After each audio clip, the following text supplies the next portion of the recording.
It was late in the summer of 1566 when I found myself staring down the road at nearly 40,000 Ottoman veterans, men who'd fought more campaigns than I could count, marching straight toward a tiny Hungarian fortress so small most people today couldn't point to it on a map. Behind them rolled what was, at the time, the most terrifying war machine the world had ever known. They brought everything with them: cannons, elite janissaries, fierce sipahi cavalry, the whole might of an empire that had chewed up cities, kingdoms, and entire cultures without slowing down. And waiting for them on our side? Maybe 2,500 Hungarians. A mixed bunch of knights, farmers, and old soldiers who'd already outlived the wars everyone else seemed to have forgotten. We were all crammed into a fortress about the size of a decent town square back home. When you looked at it on paper, the math said the fight shouldn't last more than an afternoon. The Ottomans had the men, the weapons, the money, every advantage a commander could dream of. But the truth is, what happened over that next month didn't just surprise the Sultan. It rattled him. The greatest empire of the age had to scrape and claw for every step they took, inch by inch. And that little place, Szigetvár, a tiny speck of land, ended up becoming one of the most legendary last stands Europe ever saw. Now, most folks today only remember the dramatic ending, the explosion, the final charge, the fall of the walls. But the real heart of the story, the part that explains how 2,500 men held back an army 20 times larger, starts much earlier, inside those walls, inside the minds of the guys who simply refused to run. So welcome to Great History, where we dig into battles that should have been impossible, but somehow weren't. If you're into strategy, courage, and stories that echo through the centuries, you're in the right place. Go ahead and subscribe and join our little corner of history lovers. Because now we get to ask the big questions. How did a tiny garrison stall the greatest army in the world? Why did Szigetvár become the place where Ottoman momentum came to die? And what makes this small fortress still matter nearly 500 years later? Let's get into it. Back in 1566, the siege of Szigetvár took shape against the wider chaos of the brutal Ottoman Habsburg War, a struggle that had been grinding on since 1565. The Habsburgs were hanging on to parts of Hungary and Austria, trying to piece together what remained of the kingdom after their catastrophic defeat 40 years earlier at Mohacs in 1526. That battle crushed the Hungarian army so completely that the country itself split apart, some regions falling under Ottoman power, others clinging to Habsburg rule. The tension after that never really disappeared. Even when treaties stopped the shooting for a while, both empires kept eyeing the same strategic lands, especially Transylvania, which the Ottomans considered their turf. For them, Hungary wasn't just land on a map. It was the front gate to Central Europe. And for Sultan Suleiman the Magnificent, Hungary stood between him and Vienna, the shining prize of the Habsburgs. But this campaign wasn't only about territory or politics. The Sultan himself was 72, an old warrior who'd spent a lifetime on campaign, and his body was giving out. Imagine trying to command tens of thousands of soldiers while feeling your own strength slip away. A lot of the real decision-making fell onto his Grand Vizier, Sokollu Mehmed Pasha, who carried the weight of keeping the whole operation together. The pressure was enormous. Every single day mattered. A quick, decisive victory wasn't just preferable, it was necessary. It was the only way to justify the cost, the danger, and the huge human toll of dragging such a massive force across hostile ground. It was also the only way to keep the Ottoman political machine from wobbling. So Suleiman gathered one of his biggest armies, somewhere between 50 and 100,000 men, and rolled out with about 300 cannons. Those numbers sound unbeatable, but the Ottomans had their own headaches. Feeding that many soldiers, dragging heavy artillery through mud and marshes, keeping the men in good spirits while deep in enemy territory. And once the siege slowed down instead of snapping shut like they expected, their casualties climbed, supplies stretched thin, and that powerful march towards Central Europe hit a heavy, slogging crawl. What was meant to be a fast, crushing victory turned into a punishing test of will. Now, let me talk about Szigetvár itself. The place sits about 30 kilometers west of Pécs, out on low, marshy ground with moats and channels cutting through it. It was a natural choke point, one you simply couldn't ignore. And why was it so important? Because the road running past it was a straight shot for Suleiman's army toward Vienna. Szigetvár wasn't just some lonely outpost either. It was built like an onion, layer after layer. You had the old town on the outside, the new town set behind it, and finally the inner citadel tucked deep at the center. Around all of that lay an artificial moat and wide marshes, turning the whole landscape into a weapon all by itself. For the Ottomans, that layout meant one very painful truth. They couldn't just smash the place with overwhelming numbers and be done with it. They had to take it piece by piece, each section its own battle.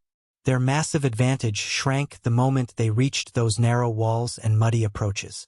The terrain and the fortress worked together, funneling that huge army into tight, deadly bottlenecks where the defenders could make every man count. When I look back on it, Szigetvár was basically a masterclass in something we'd later call defense in depth, long before anyone had the vocabulary for it. And right at the center of that whole storm stood Nikola Zrinski, Miklo Zrinyi, as he's usually known. He was the commander of our Hungarian-Croatian garrison, leading maybe 2,300 to 3,000 men. We were a speck compared to the Ottoman horde, but every man with us was loyal, seasoned, and ready to fight until the end. For Zrinyi, holding Szigetvár wasn't just a military choice, it was a flat-out political statement. He knew, and we all knew, that our stand would become a symbol of Europe's refusal to bow to Ottoman expansion. Even though death was almost guaranteed, nobody talked about surrender. We understood that whatever happened inside those walls would echo far beyond them. So how did such a small group of us manage to hold off an empire? The secret was in the mix of engineering genius and the swampy land around us. Szigetvár wasn't just a simple stronghold. It was layered like a fortress inside a fortress, wrapped in marshes, moats, and channels that turned the whole place into a maze. For the Ottomans, that meant no easy, triumphant charge straight at us. Their infantry and cannons couldn't just stroll up to the walls. They had to claw for every foot of ground, slogging through the muck under non-stop fire. And this is where Ottoman engineering came roaring into the picture, though it came at a terrible price in human lives. Their sappers and laborers built huge earthen ramps and causeways, massive dirt highways stretching right over the swamp so the cannons and troops could move forward. Picture it. Hundreds of men digging, lifting, and building while shot and shrapnel rained down on them all day long. The engineering was impressive, no doubt, but the suffering was just as extraordinary. Those ramps eventually let their artillery get close enough to fire, but it took weeks of brutal labor, and even then the results weren't as game-changing as Suleiman probably imagined. The fortress walls were strong, the ground was wet, and the marshes swallowed up much of their firepower. Even with around 300 cannons, the Ottomans were forced to rely on direct infantry assaults while their engineers kept rebuilding whatever we destroyed. Every attack, every skirmish, every counterstrike from Zrinyi's men slowed them down and cost them dearly. At most, we had one man for every 25 or 50 of theirs. And yet the siege didn't collapse in a day. It dragged on for 34 grueling days, from August 6th to September 8th, 1566. The cost was horrific. We lost almost everyone, pretty much the entire garrison of 2,300 to 3,000 men. But the Ottomans paid a steep price too. Somewhere between 20 and 30,000 of them fell, an enormous number for any siege, a sign of just how dangerous a small, determined force can become when the terrain and the fortifications tilt in their favor. To really understand how it all unfolded, you have to look at Szigetvár like the three-layer trap it was. The siege kicked off with the Ottomans clearing obstacles around the old town, the outer shell of the fortress. That first ring served almost like a shield for the real defenses behind it. We fought them tooth and nail there, forcing them to bring in their heaviest guns just to take that outer ring. It took them nearly 2 weeks of pounding and pushing before the old town finally collapsed. But Zrinyi didn't lose his cool. He pulled us back in good order, calm, disciplined, deliberate, and we regrouped inside the new town, the second ring. This was where the true battle began, and the Ottomans had no idea just how nasty things were about to get. The new town lay behind marshes and water defenses, which meant the Ottomans couldn't simply march across. They needed something solid. So their engineers started piling up dirt and wood to build towering ramps and raised causeways, giant man-made roads meant to cross the wetlands.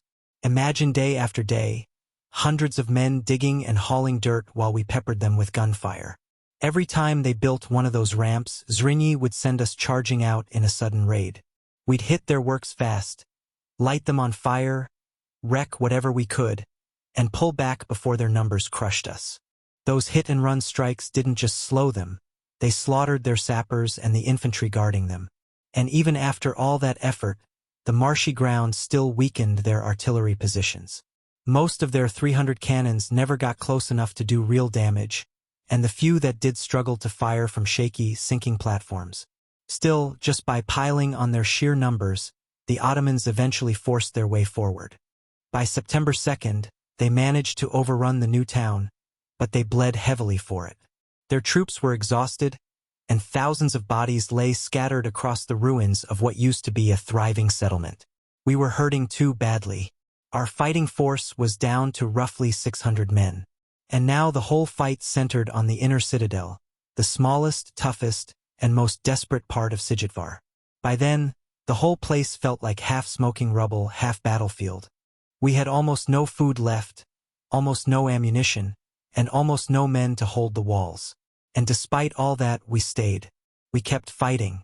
But while we were fighting for our lives inside the fortress, something much bigger, and completely hidden from us, was unfolding behind the Ottoman lines. Around September 6th, Sultan Suleiman died quietly in his command tent. His death wasn't just a personal tragedy. It was a political earthquake waiting to go off. If the army learned their emperor was dead, the whole campaign could fall apart. Panic might spread through the ranks, or worse, rival factions back in Constantinople could start jockeying for the throne before the army had even delivered a victory. So the Grand Vizier, Sokalu Mehmed Pasha, made the only choice that gave him a chance to keep the empire stable. He hid the Sultan's death. Didn't tell the soldiers, didn't tell the officers, barely told anyone at all. And because he needed the siege wrapped up before even a whisper of rumor slipped out, he pushed the army toward a final, all-or-nothing assault on the inner citadel. By the morning of September 8th, Szigetvár had basically been reduced to a burning skeleton. The walls were smashed apart, smoke drifted through every corner of the ruins, and the courtyard looked like a storm had torn it to pieces. The Ottomans were closing in from every side, tightening their grip for one last push. Zrinyi understood that this was it, the end. Instead of waiting to be crushed beneath the rubble, he gathered what was left of us, maybe 600 men, some say even fewer, and prepared for one final charge. Just picture it. Our armor dented and scorched, our clothes soaked with sweat and rain, our faces smeared with ash and dirt. We had been fighting almost non-stop for a month, and somehow we still found the strength to open the gates and run straight at tens of thousands of enemy soldiers. It wasn't strategy anymore. It was defiance. Pure, stubborn, unmistakable defiance. The janissaries surrounded us fast. Zrinyi fought his way across the inner bridge, but gunfire finally brought him down. Within minutes, the last scattered groups of defenders were overwhelmed. Almost no one made it out alive. But even after the Ottomans took the fortress, they barely had time to celebrate. Sokalu had to hurry back and lock down the succession before anyone discovered that Suleiman had died days earlier. Sure, they won the siege, but the victory had bled the army dry and wrecked their timetable. Vienna wasn't attacked that year, or the next.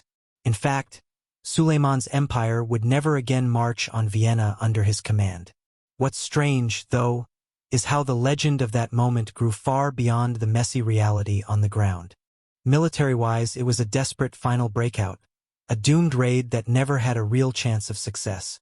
But the story people chose to remember? That was something else entirely. Within just a few years, Miklo Zrinyi's last charge was being told as if it came straight out of an epic poem. And honestly, that's nearly what happened. Hungarian and Croatian poets turned his death into a national saga. Instead of a hopeless last stand, it became a symbol, one man choosing certain death over bending the knee to an empire that stretched across nearly 1 million square miles. Zrinyi became the face of sacrifice, the living picture of resistance when the odds were so ridiculous that most people wouldn't have even stuck around to watch. His death moved beyond military history. It became part of cultural identity, an anchor point, something people could look back on and say, "This is who we are." And then came the twist. One so strange that it almost outshines the battle itself. The most important moment of the entire siege happened quietly in that tent. Sultan Suleiman I, the man who carried the Ottoman Empire to its greatest height, the ruler who led armies across 3 continents, died right there at Szigetvár. Most historians agree it happened around September 6, 1566. And here's the unsettling detail. He died 2 days before the fortress fell. His internal organs were removed and buried on the spot where the tent stood, right there in the soil of Szigetvár. Later, his son Selim II ordered a mausoleum to be built over that exact place. But as the decades and centuries rolled by, the location faded from memory, completely vanished. For hundreds of years, people searched for it like it was some sort of imperial ghost story, something half legendary, half real, waiting to be rediscovered. Only in the last few years have Hungarian researchers, folks like Dr. Norbert Papp, finally started narrowing down the real location of Suleiman's lost burial site. And it matters more than most people realize. It's the only missing tomb in the entire Ottoman imperial line, the lone blank spot in a dynasty that documented almost everything with obsessive precision. But honestly, the most shocking part of the story isn't the missing tomb. It's what happened the moment Suleiman died. Think about the situation for a second. The Sultan collapses suddenly, far from home, surrounded by tens of thousands of soldiers, including the janissaries, who, to put it politely, had a long history of responding rather violently to political instability. A death like this could have sparked absolute chaos. Looting, riots, mutiny, rival factions popping up overnight. The whole army could have torn itself apart before it even made it back across the Hungarian border. But none of that happened. Not a whisper of it. And the reason is that Sokalu Mehmed Pasha, the Grand Vizier, pulled off one of the boldest, most daring political maneuvers in Ottoman history. He kept the Sultan's death secret. Not for a day, not for a week, but 48 days. 48 days of running the entire empire behind a curtain. 48 days of issuing commands in the Sultan's name. 48 days of pretending everything was fine, while the whole system waited for Selim II, the heir, to reach Constantinople and claim the throne before anyone else tried to. During those 48 days, Sokalu managed the unthinkable. He kept the army steady. He kept the janissaries from erupting. He made sure Szigetvár fell so the campaign still looked like a victory. He blocked anyone from rushing off to curry favor with the new sultan. He basically held a giant war machine together even though the engine at the heart of it had already stopped. The whole thing was so flawlessly executed that it's hard not to see it as one of the greatest acts of crisis management the Ottoman Empire ever pulled off. In that moment, Sokalu wasn't just a vizier. He was the glue holding an empire together. And that decision changed everything. Instead of spiraling into chaos, the Ottomans stabilized. Their whole approach shifted from all-out expansion to consolidation, administration, and holding tight to the territories they already controlled. Szigetvár ended up becoming the turning point, the hinge moment where what could have been a complete disaster turned into the start of a more controlled, bureaucratic era. Sure, on paper the Ottomans won. They captured Szigetvár. But the numbers told a very different story. Most historians estimate they lost between 20 and 30,000 men, an enormous number for a single siege. To put that into perspective, losing that many troops is like wiping out a mid-sized medieval kingdom's entire army. And on top of that, they lost the greatest sultan in their history. It was the kind of victory that makes you stop and ask if winning was even worth it. The whole point of the campaign had been Vienna, the big prize, the Habsburg capital, the crown jewel of Central Europe. But after Szigetvár, the Ottomans simply couldn't push forward. The army was spent. The leadership was shaken. The strategic landscape had shifted under their feet. Vienna didn't just get delayed, it was effectively erased from the Ottoman playbook. Szigetvár slammed the door shut. After that, any deep offensive into Central Europe carried far too steep a cost. And the Ottoman leadership understood that immediately. They had to. The math didn't lie. 2 years later, once the dead were buried and Selim II settled into power, the Ottomans and Habsburgs signed the Treaty of Adrianople in 1568. That treaty basically froze the frontier in place and created a kind of let's not do this again anytime soon balance between the two empires. And that stability, the cool down after decades of fighting, came straight out of the shock of Szigetvár. From that point forward, under Selim II and with Sokollu steering the political ship, Ottoman strategy shifted hard. Instead of dreaming about marching on Vienna or pushing deeper into Europe, they turned inward. They focused on territories they already controlled. They tightened up administration. They rebuilt provinces like the Budin Eyalet. They reorganized, restructured, and started looking outward in a new direction: the Mediterranean. Because while the army had been mauled at Szigetvár, the navy still had strength.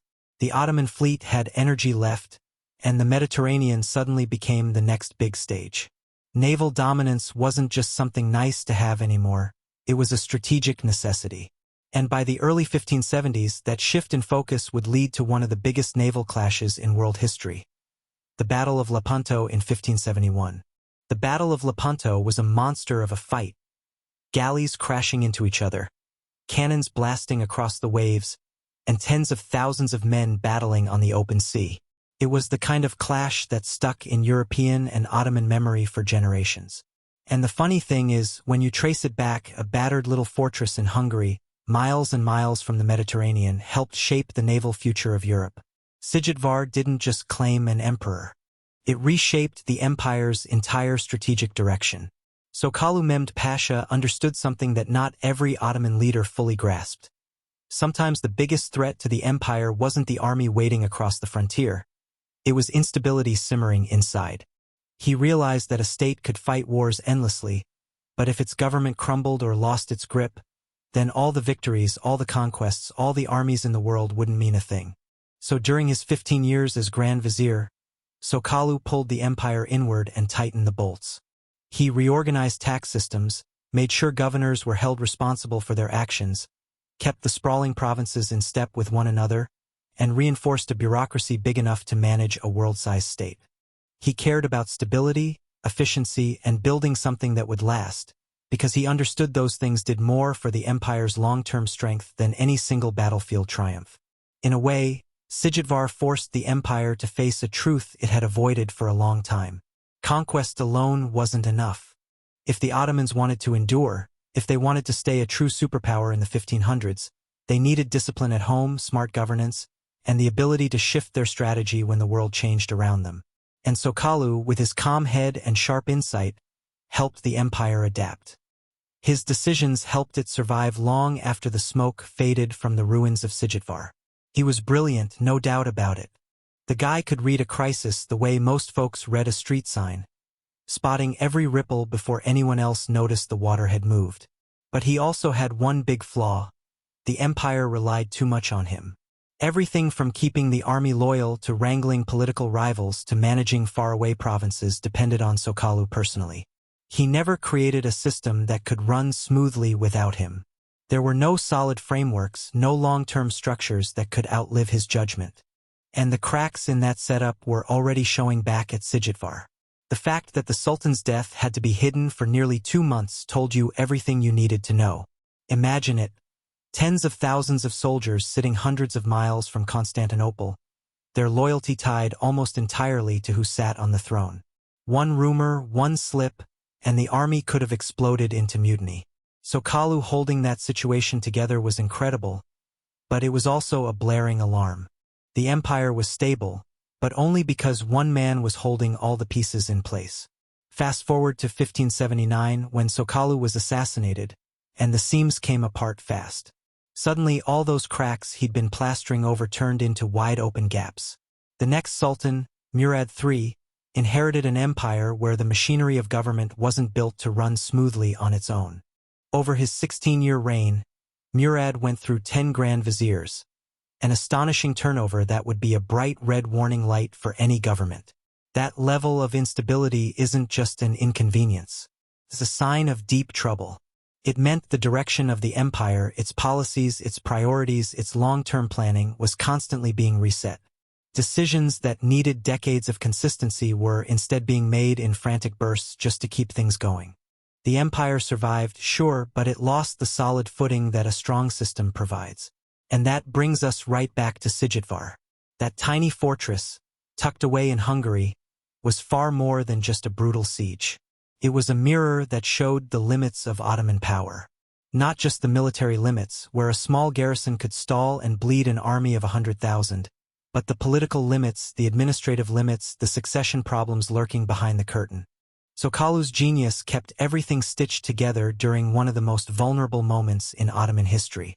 But genius alone isn't a system. Szigetvár didn't repair the empire's weaknesses. It only delayed the fallout. It bought time. It held back the storm. But eventually, the empire had to face the truth. No empire, no matter how large or powerful, can depend on one man forever. In the end, Szigetvár was both a victory and a warning. A reminder that even the strongest empires have boundaries. That power, even when it seems absolute, can crack if the structure beneath it isn't strong enough to last. So Kalu held the Ottoman world together for decades, but Szigetvár reminds us that no one, no matter how brilliant, can permanently hold back the tide of history. Thanks for sticking with me all the way through the siege of Szigetvár. If this journey through courage, strategy, and political high-stakes got you fired up, be sure to hit that subscribe button, drop a comment with your thoughts, and share it with someone who loves epic history. And don't wander off too far. We've got more unbelievable battles, daring stands, and moments where strategy and human will collide coming up soon.